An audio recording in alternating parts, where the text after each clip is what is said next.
blistering beaches, blubbering Burrowmaster. Can Chris and Zach handle this box office bonanza? This season on Keystone Copycats, we check out the original blockbuster, Jaws.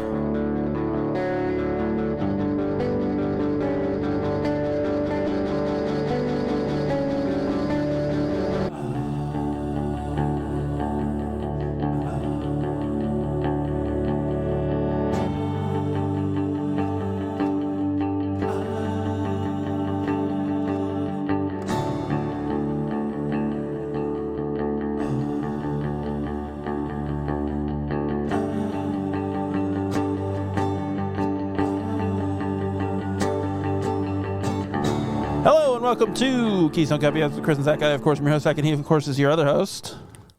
You know. Yeah. Yeah. What is it? I was gonna let you get it out the way. I want to talk with this megaphone Yeah, for the whole episode. You're like an unintentional clown. Oh, it's intentional. Nah, well, I mean forced. You got forced clown logic. My wife frequently My wife. accuses my wife. We haven't done it in so long. Now, the last one we did was when we did American Borat, and he said, my wife, which was my favorite. But my wife frequently accuses me of intentionally annoying her, and I said, no. Like, most of the time, actually, every time she says I'm intentionally annoying her, I'm not. I'm just annoying. Like, I get it, but it's not intentional. Like, she never calls me out when I am intentionally doing it because it's so obvious that she doesn't have to, but like... Yeah, like a poker stick? Yeah. Yeah. Okay. Look over here. That's right. It's your husband. And she won't. She says, I'll never look over there. Every time I got a toothpick, I just want to be like, we're not so different, me and you. Like, I don't know why it's always in my head. I did that one time. I was sucking on a baby carrot, and this guy was talking, and I just took it out of my mouth and gestured with it and went, we're not so different, me and you. And I realized that's the worst time to be associated with a man. It was your dad. When he's pointing a carrot at you. No, I that's wish perfect. I was different from that guy pointing the I like carrot. it. We're That not was- so different, me and you. You've got carrots on the inside, and I use mine to gesture at people. That was the intentional clown act. So we obtained a new car recently. Oh, nice. Did you get it? Yeah, it's sitting right outside the window there. Well, that's hot. So we went yesterday to the Motor Vehicle Bureau. Car store. Yeah, to do the registration, get the plates and stuff. Uh-huh. And my wife, she was Just a B&B story? being so, she was being so, like, she was trying to, like, joke around and be silly with, like, the woman at the counter. No. She was not having it No. for 1 second. To the point where where my wife goes, well, you don't think we're funny at all. And the woman's reaction was, like, less than, Like, it was nothing. It was so fucking funny. And when we left, I was like, usually it's people not putting up with my bullshit, and this time it's your bullshit, and I'm so happy about it. No, the B&B is the one, or the DMV. What the hell is the difference? I know one's like depends, government-owned, one's private, whatever, who cares? No, I think it's just different states call it different things. No, it's or a, whatever. I it's don't a know. thing. Like, one's private, one's public. It's stupid. Really? Yeah, it's a private enterprise. I didn't know that you could do that. And I was like, I hate that I know that, and so I like lost it. Yeah. Lost the info. But whatever I was gonna say. But I think the rule is that when you go in there, you are not allowed to have fun, and everyone agrees. And even when the teller is kind of having fun, you still remain calm and get the fuck out of there. The thing for me is I've definitely had like a playful like joke back and forth. I'm one of those guys that's like, I can be charming talking to a person like behind a counter who is like forced to interact with What, me. at a Wendy's? What counter are you talking about? Any and all. Any counter. Any and all. I feel like it's a lot of touching the counter with your hand, like grazing it, like, so, Yeah, what's but in it gonna, what's it gonna take? in really situations? complicated patterns to like dazzle them. That's what I do. They call me the dazzler. But like the thing of it is, I'm really good at like reading a situation.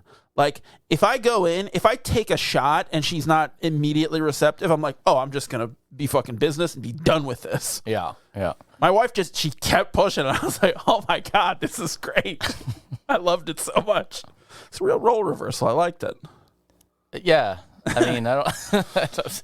I'm happy for you. When you're usually the jackass in a relationship, which you are, because we've met and I know, I'm happy. and she gets to be it this time. It's big. I'm happy that no one found your wife funny. That's what I think was great about the end of the story. So we have a friend. But she was trying really hard, and they're still like, no, just get out of the DM or BMB. We have a friend who is like the reason that I met her in the first place, and he adamantly believes that she is not funny, and it drives her insane because she thinks she's hilarious, and I'm like, well, I think you're funny. You know, I don't. Yeah, she's nice.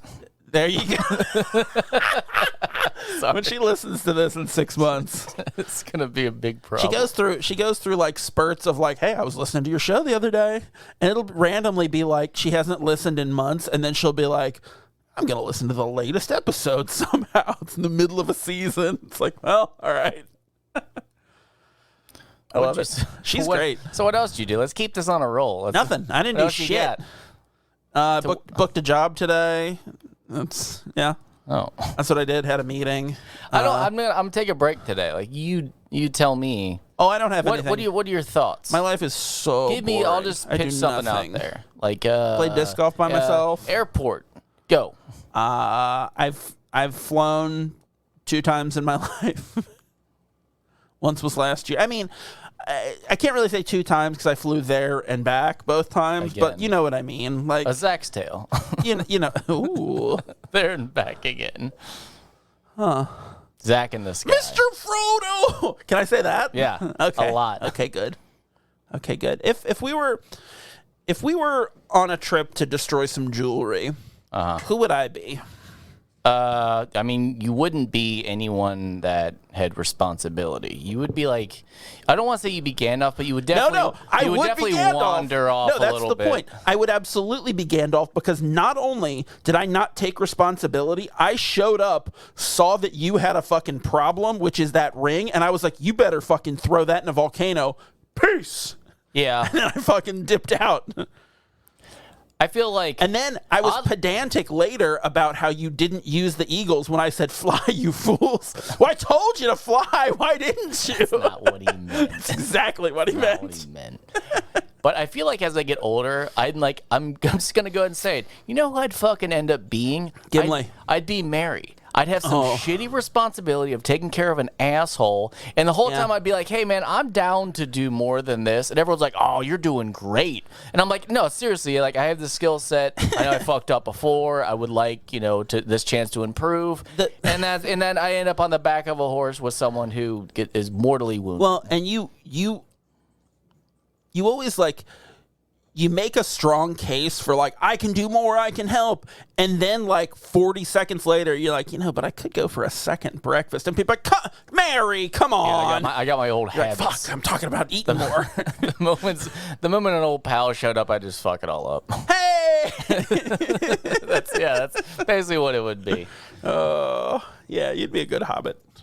Did I ever tell you about the time I saw Luke Perry's son? I didn't know he had a son, no. Yeah, well, I mean, I was at the airport. And, and I was like... That's why you brought up airports? My wife came back from the bathroom, and I was like... Well, no, I was thinking about when I was talking about airports. And she came back from the bathroom, and I was like, Jungle Boy's over there. And she's like, what the fuck does that mean? Jungle Boy? I don't know what that means either. I was like, I swear to God, that's Jungle Boy. And she goes, what does that mean? I said, oh, it's Luke Perry's son. She goes, oh, good. I'm like, I can't tell if it's him because the sideburns look longer on TV. And she goes, where are you watching him? I said, oh, he's a wrestler. Like, I should have started with that. Yeah. But so the whole time I'm spying on him and I'm trying to, like, keep walking around. He's catching me every time. I'm more and more certain that it's Jungle Boy because he's probably highly alert that people are going to want to autograph or, at least go, hey, I think that's Luke Perry's son.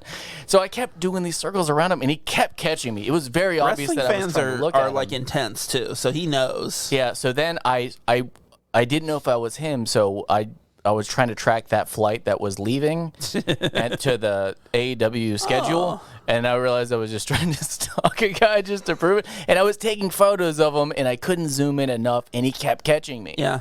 And I forgot about it till right now, and I'm like, I think that was. I'm like 90% sure that I saw Luke Perry's son. Fun fact. And then I found out Luke Perry died. Yeah, fun fact. Jungle Boy is not his like wrestler name. It's just his name is Jungle Boy Perry. Like that's his whole name. Well, he changed his legal name because he didn't want to change to. He didn't want to be Jungle Boy anymore because now he's more manly. So he was like he transitioned to Jack Perry, Rainforest Man, because he didn't want to be like he wouldn't be like the fame from his father. So, but then it didn't take. So now he's Jungle Boy Jack Perry, and I'm like that sounds way sillier than just Jungle Boy. No, that sounds badass. In a loincloth, like he definitely is a Tarzan boy kind of thing. But now that he's a man, he's like, hang on, I'm going to transition. But didn't change the loincloth, so we're like, all right, listen, we don't know what you're doing now. You're a man, but you're still wearing it? Well, that's Do you like, wipe? That's What's happening? that's like if Tarzan was like, but like my real name is like his Tim Gary. Caldwell. You're like, but he's still wearing the loincloth. He's in like a board meeting, like presenting, and he's like, like his boss is like, and speaking next is Tarzan Tim Caldwell. He's like, excuse me, it's just Tim now. I just go by Tim. Mr. Caldwell, if you will. That was the start of the honeymoon where I forgot also that the guy brought me a fresh remote. I was like, hey, I can't get the TV to work. It's clearly my fault. I'm an idiot. I don't know how this TV works. He goes, we'll bring you up a fresh remote. And I was like, I don't think that's the problem. Plucked it off a I think tree. I'm the problem. I don't think that's the problem. He came up with a package and he opened it up and the new fresh batteries and put it in and took the old remote. I was like, I'm telling you right now, man, I don't think that was the problem. You can throw that away, give it on back here. I could use that remote. I think that was just me. But I'm wondering, did it work?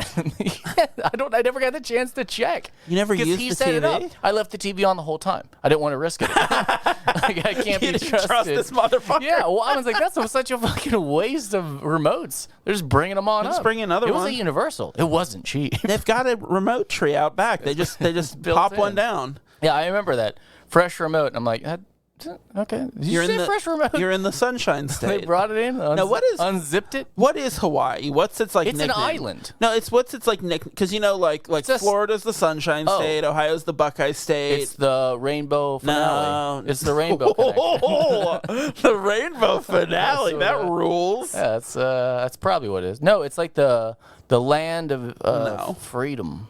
No, that's not it. That's Texas. No, that's the Lone Star State. Yeah, that's what I said in a way. You looking it up? I'm trying, but I'm trying to figure out how to word this. Hawaii is the what state? Is there any reason? Oh, I got an idea. Oh, it auto-populated. Is there any reason that we couldn't steal traffic cones and sell them online? Like, you can buy cones at any store. Like any I don't know hardware that it would be like super profitable. I mean, well, they're free. Yeah, Like, but we your time benefit. isn't. No, I mean, it is. I would not fucking get showing paid up. for each one I took. Yeah, but no, that's not the point. Did you have anything? No. Did you figure out the solution? No, I'm looking. Did you get a final one? Wow. Rainbow finale. Is that what The it is? Aloha State. It's the Aloha State. That's of course. same thing. That's the rainbow finale. No, because it's confusing because you don't know if it's saying hello or goodbye. It's the same thing. That's why it's the Aloha State. It's not even hello goodbye. It's just like well wishes. That's what it means. It's Wishes. greeting. Hello, friend. Yeah. But I like that. You know what? I think we should have a motto like that. Not a motto, like a nickname like that. I think we should be the Aloha Podcast. What do you think? No, I don't want Okay. it to be friendly. I don't want them to think they're welcome. Like I want it to be like this is limited. We should call ourselves like the Viper Club. No, that sounds too badass. Well, I mean, I stole it. Don't. It's from the Viper Room, but we're just ripping it off. We could call it the Venom Lodge. So there used to be a bar downtown Cincinnati, like that we played shows at, The Golden Line. and they called it the Viper Room. Originally, we played a couple shows there when it was called that, and then they got sued by the real LA one. Viper Room, and they're like, you can't call it that, so they changed the name to the Poison Room, which yeah. sounded really dumb to me. Yeah, you think there's just gonna be bad bands there from the '80s? And some were. Yeah, it wasn't too late.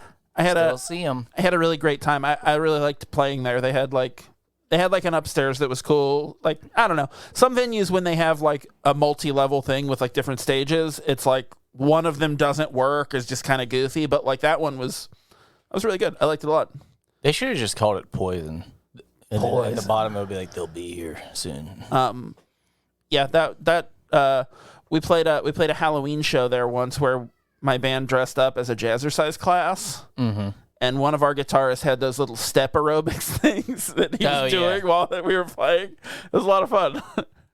He also had a beard that he drew on his face with Sharpie that had been on there for 3 days, and it just got fucking grimy. Stupid. Yeah, it was good times. Well, perfect. I am talking a lot shit.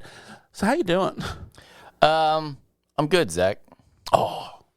Does that mean I'm bad, Zach? Fuck. Oh no. No, I started my day. It was awesome because I got a free coffee, and I was really excited. From your house. I'm like, oh, they were just like it's on the house, and I realized earlier around the corner where I couldn't be seen, I had an old pizza box, and I was cleaning off my windshield of all the bullshit on it, and I wonder if they just saw me cleaning off and they thought I was homeless, or like this will perk them up, and it did because it was coffee. But yeah, it was a good start to the day. You're going to have to pop back in there and let them know you're home full. Well, kinda. Yeah. I live out of a car a lot. You live above a shop. Yeah. You know, that is one of those things that, like, you have a very rare experience because it's, like, really normal for, like, living in a big city to live above some sort of shop. But, like, you live in the middle of fucking nowhere and you live above a shop. It's like... You don't get that, you know? Like we have to, like, there's not a lot of people, so we have to dress up like strangers and come in and we just role play. It's really just that. It's just an acting studio. Okay. We just perform theater arts class for ourselves. So those Amish people who you talked about. No, that was me. That was you and your son. Most of these stories I'm telling are just things I've been rehearsing. Ooh, you're monologuing. There's a ton of mirrors down there. And scene. And me. I like it. Okay, Starbucks counts as a fast food story. That's a fast food story. No, not really. It's not quick. Okay. I mean, have you seen that line, Zach? Oh man! Oh, you got him. No, I was debating on telling this one because it's just stupid and sad. But I figured, fuck it. Like, did I ever tell you about how I got in trouble for having the chocolate party? Chocolate party? A chocolate party. I remember when you threw a bunch of eggs around your bedroom as a small child. That was an egg party. Oh, no. Oh, this is going to be bad. No, it was one of those times when I was in Arizona, I was in the cult, and I'm like, this is fucking boring. It's just fucking Patagonia, like, whatever. There's nothing to do out there. So I was a raw foodist at the time, so, like, I got everyone together, and I was like, hey, let's just have a party or whatever, but we didn't do drugs or anything cool. So I was like, we were just, doing the raw food diet, so I was like, hey, everyone bring an item. It was kind of like a potluck. Like a potluck. But it was stupid. But it was more like a pot But it was based around, like, cacao or whatever. So everyone brought it, and we just had like, a bunch of smoothies or whatever. And I'm like, this is fun. And then we took the yoga room, the speakers in there, and we were playing music. And, like... For a second, I thought you said yogurt room, and I was like, what the fuck kind of place I don't know if you ever thrown a raw food smoothie party. But after a second, you're like, okay, I want to keep drinking smoothies. Like, this is stupid. And so we just kind of sat there, and it dissipated, and I was like, oh, this party sucks. Like, because there's no drugs or anything. I'm like, this is dumb. So it was whatever, and then it ended quickly. And then the next day, I guess they were supposed to do a yoga thing, but we had moved the speakers or hooked them up to something. And the yogi, who was the instructor, flipped the fuck out. And would like sent an email to everyone and was very vulgar and like had to be calmed down and went home for the day. And the whole time I'm just kind of like, that doesn't make any sense. Like, why the yoga instructor get mad? I'm like, isn't that the opposite? I'm like, this person's a hypocrite. He's showing that he is like bad at his job. No, it was a her, but I was just like, I was like, listen, you just go, like, did you not have enough crystals that day? Like, to solve the aura problem that I had caused? What do you need, essential oils or crystals? And here's the thing. I had messed up, but I think it was just out of control the way it was handled. But it was that day I realized the chocolate party was just probably a bad idea, like, from the get-go. It sounds unpleasant. It sounds very sexual. Sounds like a bummer also. Every time I would read my note, because it's been in there for months, chocolate party, I'm like, not yet. I'm like, let's not talk about the time hasn't come because it never accumulated to where I could tell the story would be really interesting. It was just like here's something that happened that was just odd, and it's more like a pondering thing where like I want other people to react to the story so I can make it good. Yeah. And as of right now, it's just the chocolate story, which name is more enticing than what actually happened. But I mean, you pissed off a yogi. Yeah. That's always Yeah. good. One of these days, I'm gonna sift back through all our episodes, and I'm gonna write down your stories, and we're gonna make that book. yeah, that would Yeah, work. we're gonna take up. You're so close already. But So close to having that book done. But I remember, like, it was only a month after that I left, and the cult leader or whatever. Yeah, you've talked about him on the show like, before. called me the devil, and I'm like, Yeah. So I'm thinking back on all these things I did. I'm like, it wasn't that bad, Gabriel. Like, you need to settle down. Oh, I'm sorry, Gabriel. I didn't mean to. I didn't mean to leave the speakers out of the yoga room. I'm just like, you guys are very irritable for Yeah. being a hippie commune. Like, I didn't step that far out of line. Besides drinking all your essential oils, which are essentially poison yeah, but like you gotta. because it's essential. Because it's so boring. They're your like, essential you'd rather poisons. fucking die or hallucinate on hard chemicals. Yeah, Like, I did that for you. yeah. And Well, then, I mean, and then you went to California and pooped in a broken toilet. A couple of them. Hey, listen, it wasn't like I was like, take that toilet. It was like I had to. It was necessity. And it was like, well, someone already pooped in it. It was Might as me. might as well It was keep me. doing it. Well, yeah. I mean, it's not my fault that no one had a fucking running water or a bucket. Like, if you put the bucket, it would have worked. Yeah, whoever was hosting, whoever was like, "Oh, we got a place," that's on you. You know, Well, it would. They weren't. We were squatting. But you just like broke into someone's cabin Well, and it shit was in their unlocked. broken It was a toilet. caboose of a train. It was a caboose of a train. Well, no, it was our friend. Lived a wild It was life. Kurt the You know? flirt. It was Kurt the flirt, and he said, "I knew this girl, and her family has this cabin, which really converted caboose to a train. I mean, that sounds And awesome. I've number stayed up there one. before. Let's go see if she's there." Yeah. She wasn't there, and he said, "Fuck, it, let's stay the night." And we stayed there for 3 weeks. 3 And, weeks. Yeah. Fuck. Because we would just go down. Like the food was cheap there. It was on like a local beach, so you had to live That sounds somewhere. awesome. So they thought we lived up there because that's where we were. Yeah. And yeah, I remember one time Kurt the flirt left for 5 days, and Jarrett and I were just there, and I'm like, I wonder if this is where I live now. I'm like, I wonder if this is my new life because I don't have a phone. Yeah. Like, I don't have a car anymore. Yeah. I just have this limited funds. I can't prove that I'm a resident, and I'm here. Like, I can't get a job. Yeah.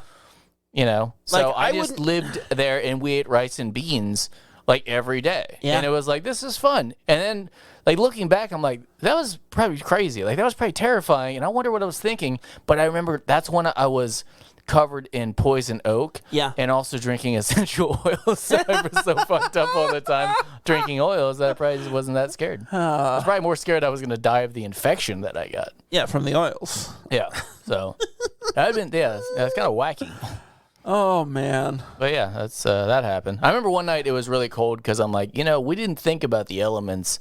Because it dropped down pretty cold that night. Yeah. And I'm like, we don't have blankets or anything, and that car's gone. Like, I wonder how this is gonna end. Did you sell your car? No, Kurt the Flirt had taken off. Oh, he just took the car. He said, I'll be back, and then was gone for days. And I remember thinking, I'm really cold, but also I'm very sick from this infection. I better drink some oil about it. I think I was pretty ready to die at that point. Do you ever wonder if you really did die and the rest of your life has just been like a Oh, yeah. the last like moments of consciousness before you wink out of existence forever? I don't know if you've noticed, I now have I do a hard double wink because my mind is slowly like decaying, and I'm just like, I'm never really sure anymore, like where I actually lapsed into the death coma that I'm currently in. I'm like, there's no way I've gotten more car wrecks. That's why I'm like, I think I don't think I'm immortal. I think I'm in some kind of limbo. Yeah.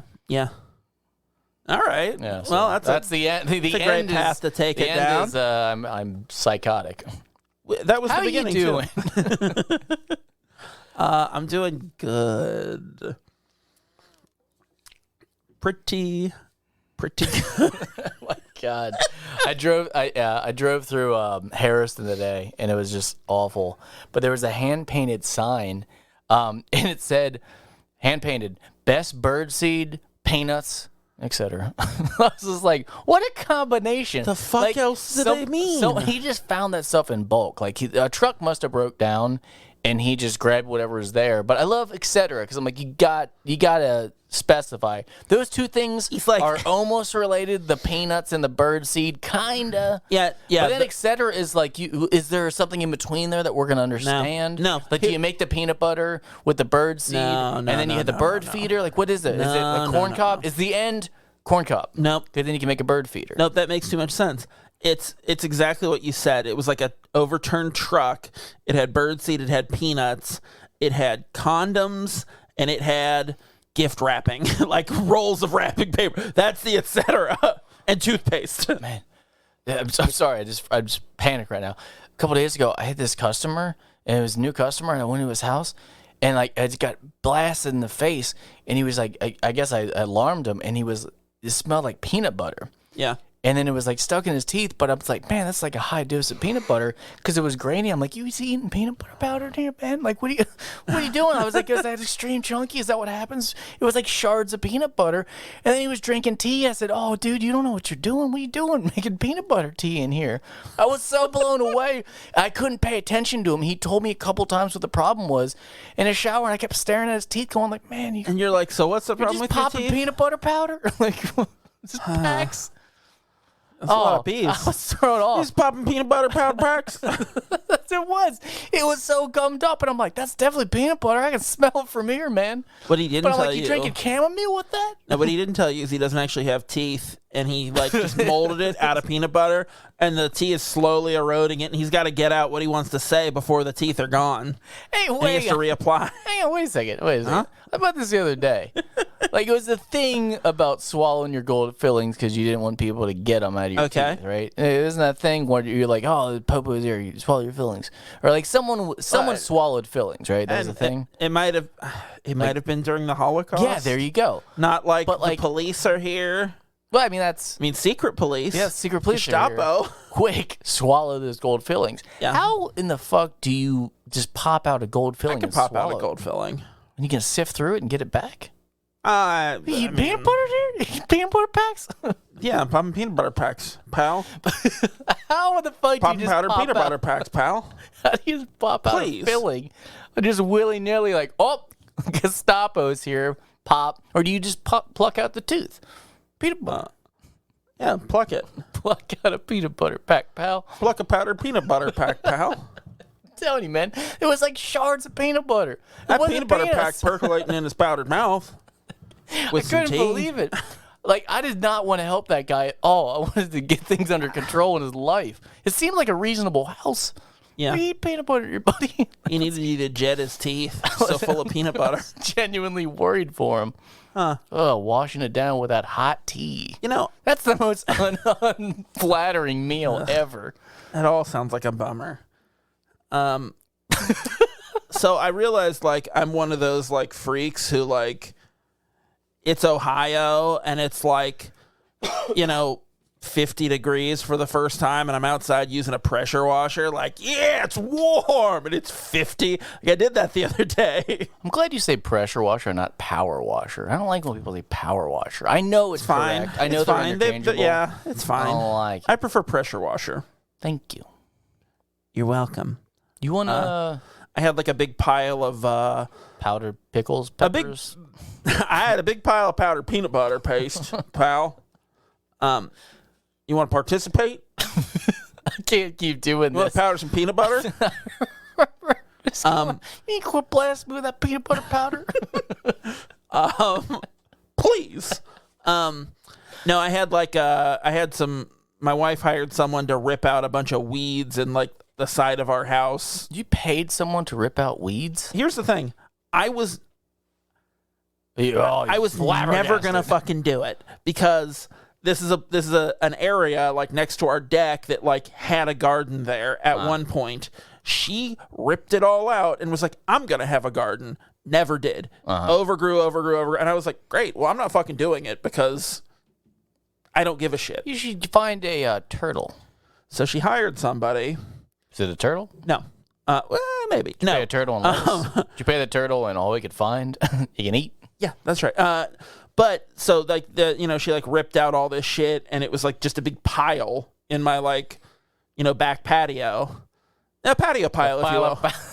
Pile of powdered picker. But I had like gone through over like the past couple months, like I let it dry out and I just been slowly feeding it into a fire as like I'll be outside doing other shit and I just get a fire going and take care of some of it. So I'd finally got the last of it up and there was just this dirt and grime caked onto the patio. And my son likes to play basketball out there and I thought like, it's nice out. I'll fucking clean this off so he, doesn't have to worry about getting his ball all muddy. So you pressure washed. So I pressure washed. And I pressure washed my wife's car that we're selling. So, I was out there. But, like, it's that weird shit. Wait, this turned. The story was about cleaning out weeds. It actually wasn't. And then it was cleaning off a boy. It actually wasn't. A man boy. A jungle boy. It actually wasn't. My son... Jack Perry. When my sister was pregnant with her first kid, she didn't want to find out. This is another thing because of what you said. But she was pregnant with her first kid, and she had decided, her and her husband decided that they weren't going to find out what it was, like gender, beforehand. A gender. So okay. fine. So that's fine. Yeah, baby. So my son, at the time, he's 6, 7, something like that. I thought he was like 15. He is now. Oh. That's why I said at the time. To delineate that it wasn't presently. Time is now. But in the past. But I asked him, I was like, what do you think, she should name her baby? And he goes, I think she should name it Man Boy. Yeah. And I was like, well, okay, that's a good suggestion. Especially if it's a girl. I said, but it might not be a boy. And he goes, oh, okay. How about Boy Man? I was like, yes, okay. That was the problem all along. Those were the suggestions. No, but what I was talking about is that we're these fucking crazy Midwest people who like... If you lived in California and it was 50 degrees, you would bundle up with a coat and hat and gloves and shit. And meanwhile, we're out here like 50, let's fucking get out here with some water. Like, it's ridiculous, like how you get used to that, Yeah. And that little difference. You know what? Midwest people are fucking entertaining. I will say that. Hell yeah. And you can say that as an outsider because you're a Southerner now. It's true. You want to talk about stuff? Fuck. We'll talk about that peanut butter in your lips, boy. Please.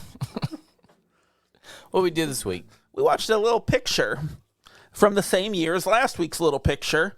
It's called Bridesmaids from 2011, directed by Paul Feig, starring Kristen Wiig, Maya Rudolph, Melissa McCarthy, Rose Byrne, John Hamm, Chris O'Dowd. This is a star-studded cast if ever there was one. I'm gonna start it off by Just like last week's saying movie. that I love this movie a lot. Yeah. It just does not fit the same way the other movies do. Like, the entire time I was watching it, I feel I'm like, the same way. I'm going to watch this not from the movie I love, but from the angle of a blockbuster we're approaching. And I'm like, we missed the mark on Let this. me tell you it's unfortunate this is the last one of the season because it's off. You know what? Fuck it. We're doing another one next week. Bridesmaid 2? Yeah, The Reckoning. The Bridening. The Divorcing. Divorce Maids. So I did, like, as I was watching it, I did, like, make a note, like, should blockbuster comedy be its own category, Yeah. Because the way that I always look at, like, this show and, like, the best way to pick a theme for a season, to me, is if you can find a version of it in every genre, Like, we do time loops, so we find a horror time loop, we find an action time loop, we find a sci-fi time loop, a comedy time loop, all this stuff, like teen drama. We've got Before I Fall. We've got shitty bad comedy in 50 First Dates, Like, there's so many, like, different ways you can do a time loop. And that's what makes it so universal. And, like, it can fit into any genre. And, like, the blockbuster one, I think, is one of these that, like, it stretches the boundaries of the genre a little bit in the way that, like, I think there's probably another blockbuster comedy that would set tropes for all the comedies, weirdly. You know what I mean? Like, they don't live in the same world as other blockbusters, even if it comes out at the right time of year, makes the right amount of money, and fits it by that criteria. Are you just trying to watch Vice Versa again? Is this Fuck, about I Fred would, Savage? man. Fred Dragon. Yeah, Fred Dragon. Fuck, I Is would there watch something vice I'm not versa. picking up on this? Now, what What are you trying to shocks say? What's in your teeth? what shock it's peanut butter. Please. What shocks me still is that you liked vice versa more than Big. Like He was that's why- surfing on a fucking surfboard with a tie on. it was an ironing board. It was fucking crazy. What's going on in this movie? You'd say to Hey, yourself. Are we ever gonna find those skulls? We need to get those skulls. They're badass. That upside down skull. That's fucking cool. Portal. Missing what was the it? jaw. Trophy. It's like an idol. Yeah. What? Cool as hell. That's right, because the movie just opens up like, we're fucking going. Like, you ready? Here we go. We're in a body swap. We should do more body swaps. That was fun. All right, I got a summary. Oh, a synopsis, if you will. All right. A single woman whose life is a mess has no choice but to serve as the maid of honor. And along comes the motley crew. She gathers and they go to the wedding party. I wrote Motley Crue. Did you watch this movie? I wrote Motley Crue, and I thought I was like, "Oh, you're gonna crush this." All Did you write all this? you need is the word, and then I realized I didn't. Did you write crush this? Did you write this synopsis by using like autofill on your phone? You wrote like a sentence and then autofilled for like the rest of it. I wanted to try out the artificial intelligence paragraph writer. Yeah, Yeah, I did it. I did Motley it. Crue.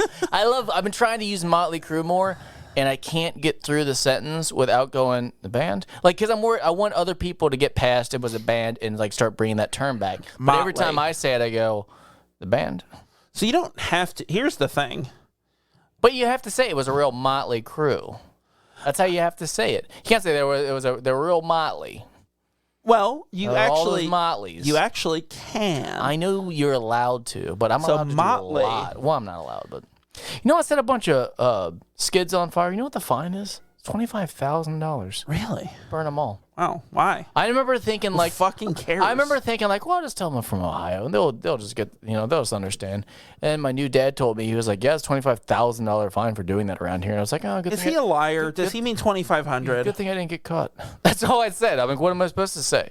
It's kind of like, well, it's all done. It's all burn up. Has anyone ever been in the situation where they're being like fined $25,000 for burning pallets, and they just ask, why? Well, because they're treated, it's a chemical, and you're The fuck releasing cares? a chemical into the world. Okay. And then there's nails afterwards that you gotta Dispose of? into the world. I'm not going to. I'm gonna let things grow over it. Take a tip from your wife. Yeah, there you go. Then I'll pay you. Then you'll power wash. Oh, your son. Again. Yeah, so here's the thing. You're trying to bring back Motley Crue. Mm-hmm. I say the days of the Motley Crue are behind us, and we are living smack dab in the middle of a ragtag bunch of misfits. Yeah, I'm down for ragtag. I take ragtag bunch of misfits any day over Motley Crue because there's no confusion. No one thinks I'm talking about Glenn Danzig or Jerry Only. I think of Rudolph when I hear Misfits. I don't think of the band. Well, is he a ragtag bunch of Rudolphs? Like that fucking, like that water gun that clearly just needed to refill itself yeah, with water. what asshole put jelly in it that then was like, I guess it's broken? But also, like, he was piece of shit. He was holding it for that song because do you never shoot ever? No, man, he was edging. Yeah. until it was time, and he was like, my jelly! It's just been seeping. Oh, I'm gonna jam! Speaking of jamming, I'm jamming. The opening with fucking the first time you see John Hamm, the sex scenes. making that face. Oh, I don't even know how to I don't know how to describe it, but it's him going having sex, and it's perfect when he's laughing hysterically as he's blowing in her ear. It's such a good opening. So, It is that your sets the favorite? tone. Is that your favorite John Hamm sex scene in it?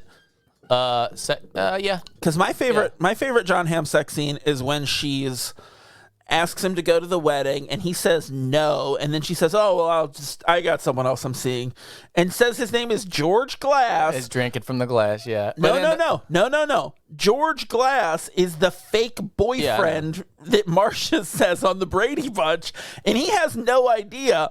And I love that. If it's just that, I'm like, this is a great scene. But then he goes, "Can George Glass do this to you?" And he starts just rubbing her boob, and she goes, "Probably." Now, here's the funniest shit, because he has no fucking clue how to pleasure a woman. But then it's followed up by one of my favorite lines. "You should probably get going. I want to miss you so much." As he's rolling away. So good.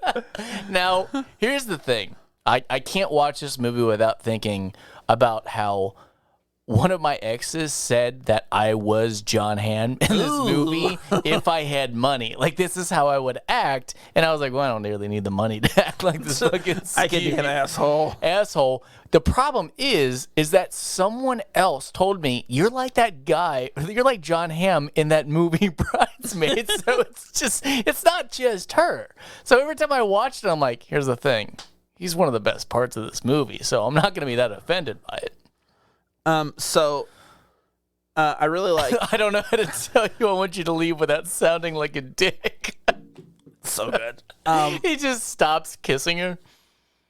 So a movie... Have a little lap nap. Yeah, if you wanted to, you could... you take a little lap. Nap. So that same year, him and Kristen Wiig played like basically the same characters in a movie called Friends with Kids. Yeah, that's right. Weren't they disgruntled though? So here's the thing. I've watched that movie, but they were like a horny couple that just like fucked all the time, and it was these like friend groups, and like the leads are Adam Scott and Jennifer Westfeldt, who also wrote and directed it, and is like John Hamm's long-term girlfriend. Like, they've been together for forever, for 15, 20 years, whatever. But John Hamm and Kristen Wiig play this couple that's like party couple, and then they accidentally get pregnant and fucking hate it and are like so shitty to each other. Yeah. Like, it's... I think that's a good movie. I believe I saw it one time. It is good. Her movies... So Jennifer Westfeldt, she's only made, I think, 3 movies. She's really good. She's good. I like her directing, but it's very like indie movie vibe for sure. You know, I haven't seen it in a long time, but I remember liking it a lot. This is. It's always hard for us to do the comparison with movies we like. I think we've talked about in the past. Movies we hate are way more fun. This one's especially hard because I noticed most of because it's a comedy, one that I like so much. It's hard to really critique. It's like I have notes of, oh, this was funny. Oh, this was funny. Oh, I liked this part. It's hard to break. You know what I'm saying? Like break it down into talking points per se. My notes in a situation like this end up being questions, things that I want to ask you that I think will drive a conversation. It's just about kind of a quick, not even redemption story. It's just like these friends, the one friend's troubled, and then she gets it together, and now they're good. You know, like it's not. There's not a big arc. You know what I mean? Well, and even it's like, oh, she's down on her luck. Her best friend has another friend who's seemingly perfect, and she's jealous and like is ridiculous about it. And that's the charm of Kristen Wiig. You know, she's so great at playing that character and being like so over the top. And she wrote the movie, so like, you know, it's her style. Like, this is like, yeah. I will say, I'll have to give him credit. Of all the, like, you know, pee-pee poo-poo jokes are always like, there it is. This is the one diarrhea joke that you're like, this is fucking great, though. This is how you do a diarrhea joke. Yeah. And it's perfect. Yeah, absolutely. Honest to God, I'm trying to think of another one in a movie where it's like, laugh out loud, oh, this is gold. This is gold, what they're doing. I'm trying to think of one that's even like just, this is funny. Yeah, and because every time you think of like that early 2000s frat bro kind of like shit, I'm thinking like not Ferris Bueller, Van Wilder kind of like you know, just bodily fluid like whatever, dog jizz donut. Yeah, I'm honestly trying to think of another Being like maybe like a Chris Farley kind of like a '90s comedy where it's good. Yeah, although I do think Chris Farley is it's actually like American kind of Pie where he's on the toilet and you're like, oh, this is terrible. Yeah, but I think Chris Farley is actually like a good comparison for Melissa McCarthy, where she can be this like over sexual, like horned up, like intense, like huge character basically that's just like. And gets away with it. And it's so fucking funny. It's shit that you're like, this would not work if she wasn't so fucking funny. She's so good at it.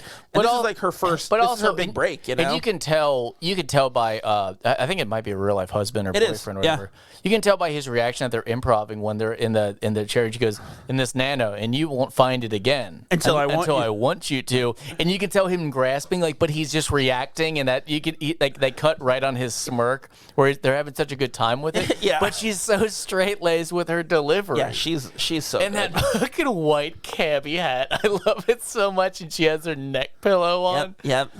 She's the epitome of unappealing, and she's just crushing this. She's so fucking funny and so good, and like, get us a blanket. Like, I'm going to the toilet. So good. She says, "I'm gonna take a whiz," which is like, what the fuck, man? It's so good. I mean, I can't say she steals the show because there's so much fucking greatness in this movie. Even like the Chris O'Dowd. Like, he is such a perfect fit too. Like, they shoot him when this clumsy cop. He's Canadian. Like, he has to be Canadian, of course, but he's clumsy in his delivery. British, or Irish. He's Irish. Oh, well, she says something about not being allowed in the country. Well, because he's not a citizen. Oh, I thought it was Canadian. No. Anyway, whatever. But it's like he's just goofy, and he's like, we're like priests. You can tell us anything, but we can tell everybody. Nah, I'm just kidding. Like, but I won't. It's so fucking cute how he's flirting, and like when they're sitting on the cop car eating the carrots, which is such a weird thing. And like in the middle of the night or early morning or whatever time it is, and you're sitting there thinking like, if this was anybody else, I would sit there and go like, you know what? I'd call the fuck. I would report him for sitting on his state vehicle. But you're like, he's so charming. He's so great. Yeah, he's just silly. Well, and I also and even like letting her in the car and go and do this, like you're willing to forgive all of this hatred towards police just because he's fucking great. It's a movie. It's like you can you can overlook it for a charming character. You know what I'm sorry. You don't question the reality of it once again because he's pulling it off so well. Well, and even to the point where he's like, we're not all bad. I'm the only good one. It's just me. Basically. But so Come on, hot dogger. I love how he calls her hot dogger. I like so that scene where they're doing the carrots. Then he says like, "Oh, you want to see what it's like or whatever," and they cut to the shot that like every other movie. He's got her out shooting a gun, you know? And then like the misdirect of it's the fucking speed gun, like, you know, and it's like speed gunometer. Whatever the fuck. But like Spagometer. No, but that's like the way that this movie sets itself apart from that type of movie is it does the unexpected. And the same thing and that's the same thing with like the diarrhea scene is that like you know, it does this like crass, lowbrow comedy scene in such a way that you don't expect with the one bathroom and Ellie Kemper barfs on that woman's head and like taking a dump in the sink. And then the worst person you'd want on the porcelain. Well, and then the whole thing of like there's that part of it. Then it's the stakes are raised by Kristen Wiig and Rose Byrne, where Kristen Wiig is trying to pretend like she's not sick and tries to eat that almond, and then elevated even further by Maya Rudolph shitting in the street in a wedding dress. Yeah. Like, it's so perfect. Is at no point like you could easily ruin that scene for one of them just to go look how funny we're being. Like, oh, this is so silly, but they're all very believable. It's and I forget her name, the woman from Reno 911. Yeah, I can't remember her name. Get off of me! Like she's fucking furious. Like actually, how you would act in the scene if it were happening. You're doing it, huh? You're shitting in the street. So good, so good. I got the extended cut of this movie, and it's all of the bonus material. It's just fun. It wasn't necessary, but it's just fun little things like where I don't know if you saw it after that scene where she's like, I just crapped in the street, I just shit in the street, whatever. Yeah. Kristen Wiig is like, oh, you know what? I gotta pull over real fast. I think my tire's low, and you just hear her get out and just retching, and then is it Maya? Maya Rudolph. Maya is just sitting there acting like she doesn't know what's going on. Clearly, she's vomiting so hard that she got in. She goes, "Oh no, I think it's fine. I think the tire is fine." It's just a lot of silly things like that, just playing off the jokes. So like good. her roommates, they do a tight shot of her. They're so funny. Of her shaving her arm or putting her makeup on or whatever, and then as they're panning out and she's done getting ready, it's the brother and sister in the bathtub taking a bath together. Like, it's just fucking silly things like that to emphasize the absurdity of the movie. So, I love it. It's good. It's not a movie you would think like I need the extended cut, but I happened to buy it. I was like, oh, it's good. No, yeah. Well, and it's like, with comedies like this, like a Judd Apatow or like Forgetting Sarah Marshall or that type of thing. It's like they're gonna have good outtakes. They're gonna have good cutscenes. They're gonna have good hey, we improv this funny thing that didn't work in the movie, but it's fucking funny. So like, you know what I will critique it on, and this is weird. Like we're talking about cutscenes. There are parts of this movie, and I have the one example where you're just not sure if you missed a joke or if something's going on. Like in the speech for the bridal shower or whatever. Oh, it's so fucking awkward. The dad who's like, apparently people, think I'm joking when I say I wish they would just get married right now and save me some money, but I'm not joking. And everyone laughs and goes, but I'm not joking. Everyone laughs and goes, seriously, I'm not joking. And then it transitions. You're like, what was that? What? Like, why was that in there? And it's so awkward, but not funny. And it's just confusing. I think it worked. To why it's there. So there's a couple scenes like that where you're like, I don't know what happened. It didn't land, and I'm just confused. Oh, and I feel like worked. There should have been like some kind of backstory to it. No, I think the backstory, honestly, for that one specifically, I think the payoff is at the end when she says like, Helen planned this crazy wedding for me and my dad can't fucking afford to pay for it, Yeah. I think that's the whole setup. Like, I think that's all it is. And then when Wilson Phillips plays, it cuts to him and he says, I'm not paying for that. Like, yeah, I'm like, that's such a bad. I hate that. I hate that dance sing sequence so much. Can't stand it. I literally just turned the movie off right there, except for the bear and when he's like, eat this big bear sandwich when they're doing that sex role play video at the end. Oh, jeez. Oh, such a giant sub. What was your like introduction to this movie? Did you see it in the theater? No, I did. I wasn't watching SNL for many years, so I didn't really know who Kristen Wiig was. Around that time there was a couple really good years. Or Melissa McCarthy. Like, I didn't watch. She came out of nowhere. I didn't watch that show. Gilmore Girls. It's like it was her and the heavyset husband. That was after this. Was it really? Yeah. Wow, I didn't know. That's what got her the sitcom, basically. Well, anyway, like she was one of the friends on Gilmore Girls. I didn't watch it, but that's what I heard. Is like, I had zero expectations for this movie at all. Like, I had to watch it because my wife was watching it, kind of thing, and I was blown away with how much I loved it. I did not expect to like this movie at all. I thought it was just gonna be another fucking stupid, girl comedy, whatever. Like, I didn't know. So I saw the trailer and I thought, I like Kristen Wiig. I think she's really funny.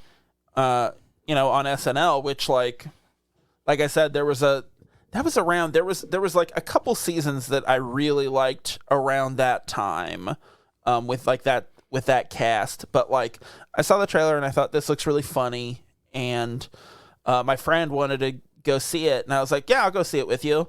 And her mom was like, a guy wants to see that? What is he, gay? And I was like, it's fucking comedy. It's got a pink cover. It's just Clearly a comedy. You're a like, homosexual. Who cares? I was like, what are you talking about?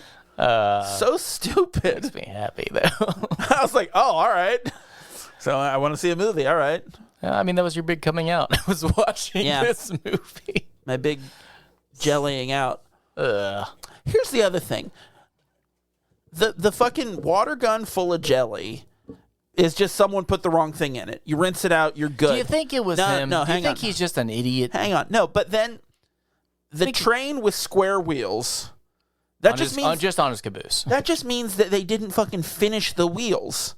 Just sand them down. They're fucking round, you're done. Yeah. Not hard. Like all of those misfit fucking Wait, toys. do you think he'd scream though? Like, because now he's alive. Like when he was being assembled, there's he wasn't a Charlie alive yet. in the box. Who Dream fucking name? cares? It doesn't say his name on the box. What was his dad's You don't have to tell anyone that your name's Charlie. You You'd be jackass. living a lie. Yeah, aren't we all? Or that, I mean, that Afraid to come out until we see Bridesmaids. that parrot swimming thing, that was gross. I'm like, that. Everyone else, we can fix you. That thing, kill it. It's gross. Yeah, set it on fire. He's gonna come out of the water like a pamper teeth. Can't stand that guy. Peanut butter parrot. Powdered peanut butter parrot. Please.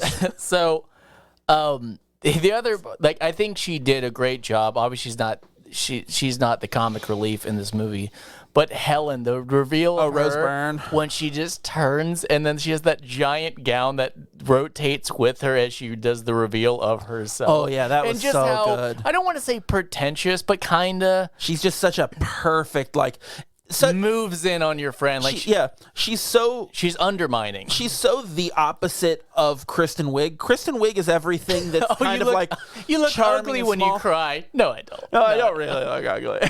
Yeah. No, but she's such like the epitome of charming and sweet and fun and silly. And Rose Byrne is so pretentious and high class, and like it's just they're such perfect opposites, and they play those like opposites to each other so well. God, when she that stupid not joke, the stupid thing she did when she goes, and Dougley, inside joke. I'm like, oh, she's crushing this role. Like, it's casting perfect. I've shot a lot of weddings. It's clearly an inside joke, you idiot. I've shot a lot of weddings, and when the maid of honor is up there laughing at inside jokes that no one gets but the bride, it's the worst fucking toast I've ever heard. Ugh. But yeah, a lot of quotes. She said, it's for, they want a tattoo, it's for free. And I said, sure. Dude. it's a Rebel Mexican Wilson drinking worm. I think it's Native American for getting wasted. Dude, that's another like, that's her first fucking movie. Yeah. Like that's another breakout, like, Nope. so fucking funny. No, I'm sorry. I was thinking of someone else. Never mind. You were thinking of I was thinking of Dodgeball. I was thinking about the cheerleader in Dodgeball. Oh, I don't know. That was not her, though. I've only seen part of Dodgeball once, and it was very bad. I like the kid from Walrus, whatever his name is. Justin Long? Justin Long. I think he's a good actor. I like him. I like him. He's good. There's a line in that movie in Tusk where someone encourages him not to, his partner, played by Haley Joel Osment, his like co-host, encourages him not to go see this guy, and he goes, "Hey, it's for the podcast." And I'm like, okay, like I, as someone who is currently doing a podcast, I'm like, oh, don't say that. Don't make your movie about a podcaster, Kevin Smith. Come on. It's weird. I watched like the first 10, 15 minutes of that movie, and I was just like, you know what? I already know what it's about. I just don't want to put myself through it. You missed out on one of the worst Johnny Depp performances. Oh, is it? Ever. I had no idea it was in it. He plays a French detective, a French Canadian detective. He's going to get to the bottom of this. I know that there's a lot of criticism about Johnny Depp, but you know what I've been watching on repeat for a while, and I guess it's not that new, but it was one of his newer performances. That's great. Don't say Transcendence. I'll Mass. fight you. Oh, yeah, Black Mass was good. He does so wonderful. Like it's just as good as Donnie Brasco in my eyes. Which I still haven't seen. Also great. It's a mobster movie. Johnny Depp is one of those like characters. He's one of those like figures now that I'm like, I don't know if he's a piece of shit or not. I just don't know, and I don't know what to believe about him ever. I'm like, well, I don't know. The only thing I say, and I'm not trying to body shame him. He looks rough. Like he looks like he's had a really hard life, and I just. Yeah. You can't imagine that it should have been that difficult, considering. Hey, doesn't Johnny Depp own the Viper Room? That's a callback. I think, was it Depp or DiCaprio? No, Depp. Definitely Depp. I thought DiCaprio owned it at one point. No, you're right. Pussy Posse. Yeah, well, DiCaprio was there then. Ugh. No, but then he sold it, and now it's gone. Now it's demolished. Oh, no. Demoed, as they say in the industry. Wow. The demo industry. Wow. Oh, fuck. What the fucking diarrhea scene? I don't know who says it because it's off screen, but when they do the unveiling of Maya, and she walks out, and someone just goes, "Oh wow, it looks so beautiful. Oh, that's so great." And someone goes, "Oh, so beautiful, it makes my stomach hurt." Like I don't know who it was. It's got to be Ellie Kemper. That's an Ellie Kemper line. Great. She's so fucking funny, and this was like another early role for her. You know, like man, so many people just that you've never seen before. It was 7-7. Oh, so good. I want to see balls. I want balls on me. You're like, oh, Jesus. And then, like, during that phone call, she turns to, like, her child, and she says, "You shut your fucking mouth." Yeah, it's like, God damn. What was it, like the 9-year-old comes up, and she says, like, "I want pizza." And she says, "No, I'm making dinner." And he goes, "Well, you can go fuck yourself." Yeah. Like, he's 9. I cracked a blanket in half. Oh, it's perfect. Why don't we okay.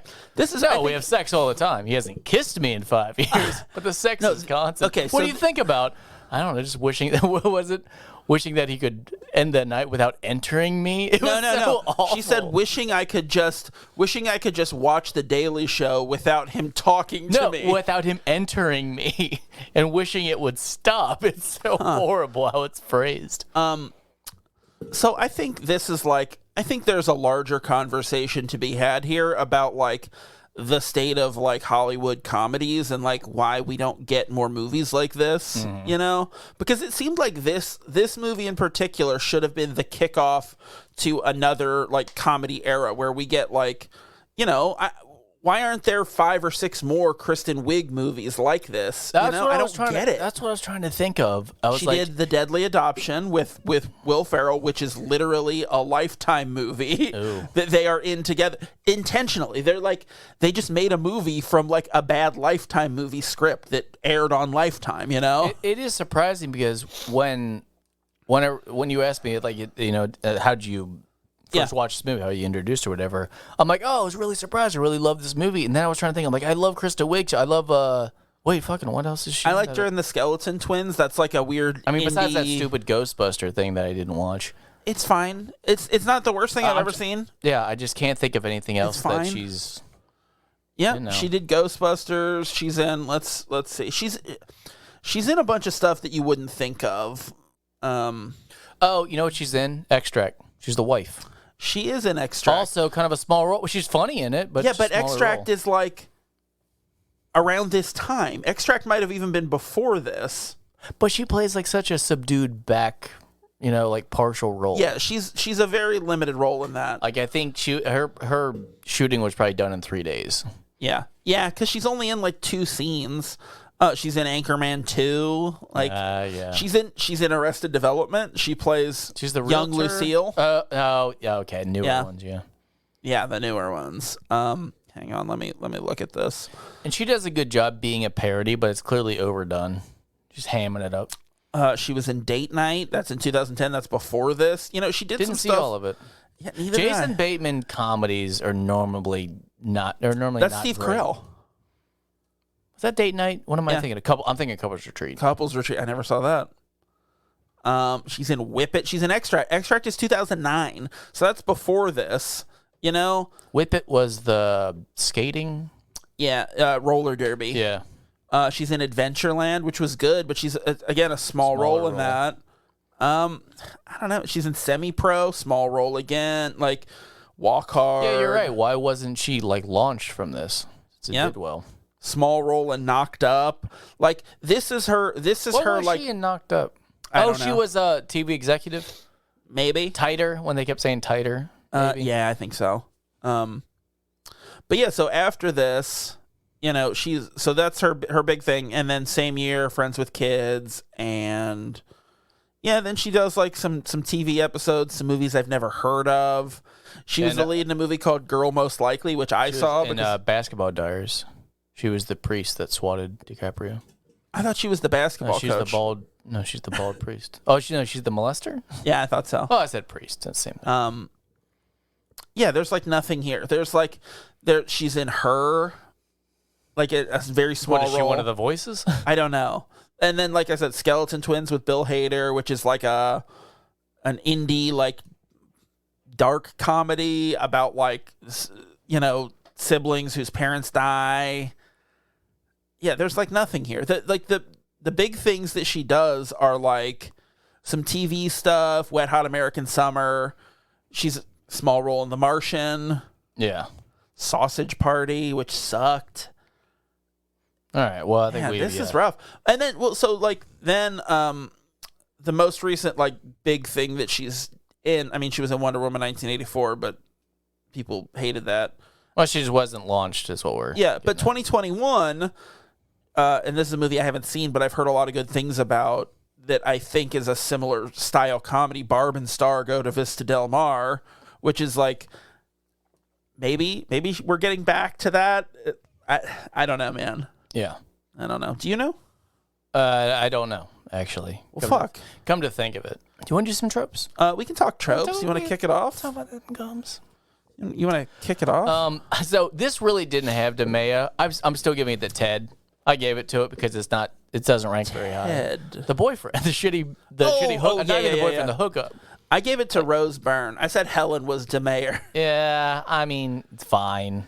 There really wasn't, but I'm just giving them away. I counted in this it. movie. 2 iconic song music. I mean, they do the Wilson Phillips thing, but like Blondie. I don't associate that song with this, so like I said no. I can't remember. Drip It or Shreds is like I think of this movie when I hear it by Blondie, really? but like that's not. I wouldn't say it's no. Yeah. 3 Jack Off's Gun. I said yes. What? I was The gonna taillights.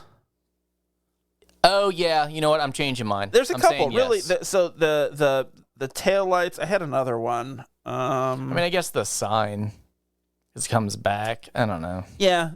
There was a couple like I Borderline. I think the taillights. Because that's the carrot, thing. the carrot, and then on the cake. I don't know. Yeah. So A couple partials. I think the taillight thing is like he sets it up at the beginning. Go get it fixed with this guy.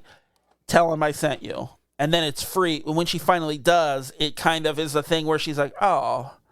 It kind of makes her think about him differently because she was in a bad place when they hooked up and all that stuff. So I think it has more significance than some of the other stuff. It's such a subtle part of the movie, but I love it so much. Is when she's like, I don't need to be fixed or whatever. Yeah. She goes, last night was a mistake, and he goes, fuck. Like you can see him grasping for straws of what to say. I love his delivery on fuck. Yeah. Because you can see that he's struggling, and that's just what he settles on. I think it was good acting. Chris O'Dowd is another guy who I want to see in more stuff. Oh. He was in. Did you ever see that movie? The Basketball Diaries. Calvary. He was the Brendan Gleeson. priest.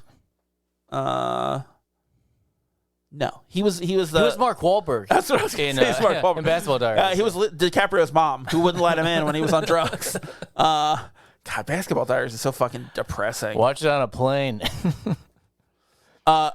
He was in Basketball Diaries. He fell from the roof on East 29. I was on a Delta flight, by the way, and like I saw it was like a thing about what did we just watch? Inception, and it was the whole thing with Inception is like that dissection of a dream. At the end, it was like Delta, and I'm like, how in the fuck do you tie those in together? I'm like, what? That's very different than what you're up to. Why are you trying to mind fuck us, Delta?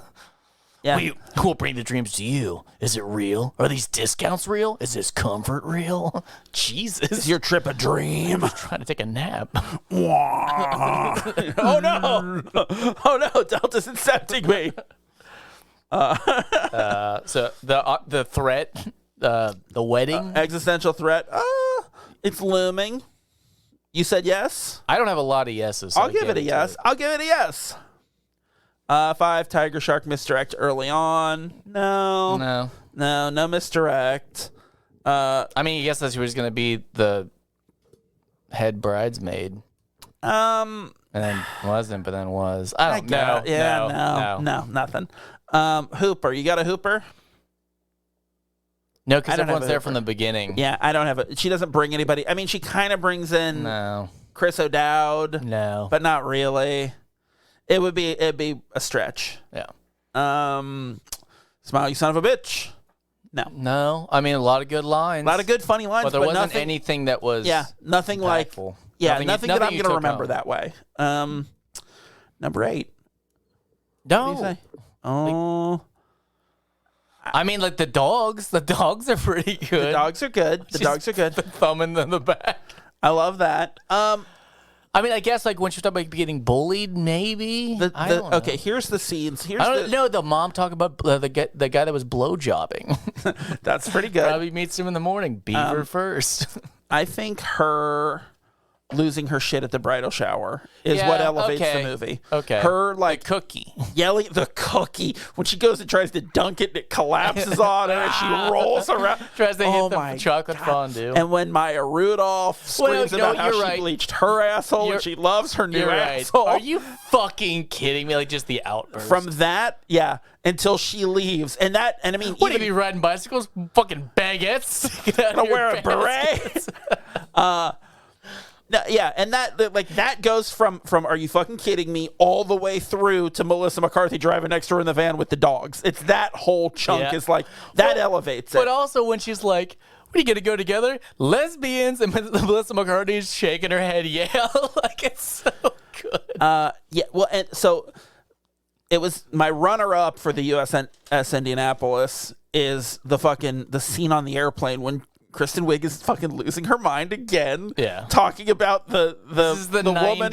No, it's not. You're the wrong decade. No, from like freaking out about being on a plane to the taking the pills, drinking the alcohol, and getting loose and weird, and then like all the way through, there's a colonial woman on the way to the plane. Like it makes no sense. It leads it all goes from like calm, normal, and everything heightens and heightens and heightens, like, because that's where we get Melissa McCarthy and the fucking guy and all that crazy shit, and it all like culminates in Melissa McCarthy tackling Kristen Wiig on the plane, which is perfect. Like that was my runner-up for the USS Indianapolis. I messed up big time. My wife, I love her so much. My wife, she talks like a valley girl, like a southern valley girl. So it's interesting. But every time she's talking, she's doing her voice like this. I go, "Oh, you do," like she does in this movie. But then my son is now parroting so much that he does it to her, and I'm like, "You could not do that. Like, you can't do that. Fucking big mistake. You can't make fun of your fucking stepmom, dude." Not gonna work out for me. Oh man, yeah, because you trained him to be that way. Oh, you do. Oh fuck. All right, you got anything else to say about this movie before we move on? 10 out of 10. Oh, I didn't know we did that. Perfect 10. All right, so let's talk a little bit about Jaws. Oh yeah. Do we think Jaws is a Keystone movie? I think it is. I think it's set up so much. I think most of these ranked higher. Yeah. Than 50%. Yeah, I got more yeses than no's. I think Jaws set up so many tropes and so many iconic, I don't know, just cliches in like cinema, in blockbuster movies. So many of these movies that like make a fuck ton of money, come out in the summer, are like following this formula, you know? Like, yeah, when you gotta weigh the money in fuck tons, it's a Keystone. Well, and also like saying. I think like we talked about it already, but like doing Bridesmaids as the last movie makes it kind of seem like maybe Jaws isn't actually a Keystone movie, but like I think it for sure is. You know? All right, well that's another Keystone. Did it in the books? Accomplished. Done. Did you say dong? I was like, yeah, that too. That too. Big juicy hog. Now, at the end of these seasons, we like to rank the movies. Bending Bullets. My number 10 lowest. is Wanted. Yeah. My number 9 we agreed. Is Going to Upset You. Why? Because they were all such good movies that like I ended up putting good ones close to the bottom. The only like consensus definite was like Wanted is number 10. That's definitely the worst one we watched. My number 9 is Speed. No, I get it. Like I like Speed. I thought it was really good because past the fun, it's like it's just just action. That's all it is. It's fun. It's goofy, but like everything is fun on this list, really. No, I mean, once again, that's reasonable. Yeah, my number 8 is Goonies. I love Goonies, but I said this throughout the whole episode. Goonies is just there because everyone else told me. This is like you hadn't seen it before. Yeah, this is like why I don't eat a dog. I was told don't eat dogs, so I don't eat dogs. So is Goonies maybe your 9? Yeah. Yeah, that sounds right. Absolutely. All right, my 7 is First Blood. See, I was thinking back to the movies, and I was like, First Blood's going to be low for me, unfortunately, even though it's a good movie. It rules, but and for the time, it was highly impactful. I do love that, and I still haven't seen like all the other Rambo's. I watched First Blood Part 2, and it was fucking crazy. I do enjoy that the first movie is anti-war, and then as it goes on, it's pro-war. So it's interesting. Yeah, it's as it feeds more into the like over the top action. Yeah. All right, my 6, Best Picture winner, Titanic. Yeah. I love Billy Zane. He's so good in that movie. He's so good. I have a newfound appreciation for the movie. I knew it was good. I never want to watch it, but after watching it again, you're like, man, this could be a once a year for me. If I came home and my wife was like, I'm watching Titanic, I'd be like, fuck yeah, we're watching Titanic. Mm-hmm. Like, if it was every week, I'd get mad. But like, when that water starts coming in and that music hits, you're like, oh, that's right, this is fucking terrifying. So much of the shit with like little kids being scared is like when you have younger kids, it's fucking way more impactful, Yeah, when the T-1000 is singing them to sleep or telling them that story to go to sleep, and they're just gonna die. Yeah. Yep. No. T-1000, Mom. The woman who's reading the kids the nighttime story, that's the stepmom. That's the foster T-1000 mom that sticks her knife through the husband, like drinking milk. That's her. I didn't realize that. Wow. I saw her and I say, she's from something. I was like, she's the Terminator. From another James Cameron movie? Oh! He likes to use the same people. All right, my number 5, Welcome to Earth, Independence Day. Yeah, because now we're starting to get to the nitty gritty of, all right, well, like on a desert island, what are you getting rid of? Yeah. My number 4, I don't need to watch Independence Day. Like, I know it's good, but I don't need to watch it anymore. If we had a tradition of watching it, when it's on TV, you watch a little bit and you go, "This is fun." If we had a tradition of watching it on the 4th of July every year, that would be fine on a big screen. Oh yeah. We should do that on my fucking projector. Hot dog day. We should do that.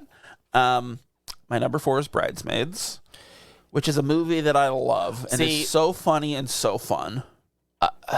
I'm gonna say that Inception would fall lower now. Really? Great movie, but I just don't care as much. Wow. I will not watch it again for a while. Yeah.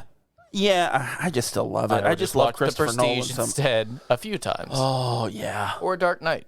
Oh, fuck yeah. All right, my 3, The Fugitive. That would be 2. It was hard for me to not put The Fugitive at number 1. Yeah. In a way, it was like, man, should The Fugitive be? It's so fucking good, man. You know what? So underrated. I'm going 1. I'm going Fugitive's 1. I'm always down. If anyone was like, "You want to watch Fugitive?" Like, yeah, put it on. Put it on right now. Fuck yeah. My 2 is Inception. Mm-hmm. My number 1 is Jaws. I just think it's the best movie. Nope. And the thing of it is, for me, this was the first time I had ever seen Jaws. I think it does. Jaws is so much lower. I think it does so much so well, like so many of the things it does are like near perfect. Like the tension of it is so good, the story, the way that it captures that vacation town feel, the like summer in America, like Jaws, unlike all these other movies, should be in a textbook somewhere. I agree. Yeah. Not on my list though. And put the fucking Fugitive. It should be in a quoted example. Oh, The Fugitive is so goddamn good. Fugitive's number 1. Man. Yeah. Well, so you know what? Looking back at like our first season when we did the rankings, we didn't include the Keystone movie in them. Yes. We only did 9, which I feel like if we only did 9, I might have put The Fugitive at number 1. You did a 9er. Yeah. So you won. Yeah, man. You succeeded. What a good movie. Let's watch it again. Right now. Let's do a watch along. Load it up. All right, and start The Fugitive now. Oh, that guy's only got one arm. Fuck. Oh, wow. I wonder if he did it. He's claiming an awful lot, like he might have. That guy can't be When I Harrison got Ford. home, He's there got was a a beard. man in my house. A 2-armed man. I'm telling you, it loses all interest when A that man guy's with a got two- mechanical arm. He says mechanical arm so many times. He's a It's fucking insane. robot. Oh, fuck. All right, I have no fucking clue what we're going to do next week. You want to do an Oops All Stories next week? Maybe. We have nothing We'll planned. talk about it. Yeah, that's Talk a about good it off the idea. air. That's a good idea. Oh, shit. All right, well, you know what? That's going to do it for this week, and we're going to wrap up our blockbusters. You're not going to get to hear my old-timey radio announcer voice anymore at the beginning of episodes. Are you sad? I wish I had feelings. I've been desensitized by Yeah. the power of peanut butter. Oh, fuck. Powdered peanut butter, please? And with that, we'll say thanks for listening this week. Tell all your friends about us and be sure to subscribe wherever you get your podcasts. If you like what we do, you can rate and review us on Apple Podcasts. You can find us online at KeystoneCopycats.com. We're at Keystone Copycats on Instagram and Facebook. If you got something to say, you can send us an email at KeystoneCopycats@gmail.com. Don't forget, if you send your name and address, you will get a personal letter. You sending letters? Was that it? It's whatever I want it to be. Oh, hell yeah. And Might be you can, old salmon. and you can leave us a voicemail, 513-239-7682. Oh, fuck. All right. Until next time, I'm going to be Zach, and he's going to be... Please. We'll see you sometime. Bye.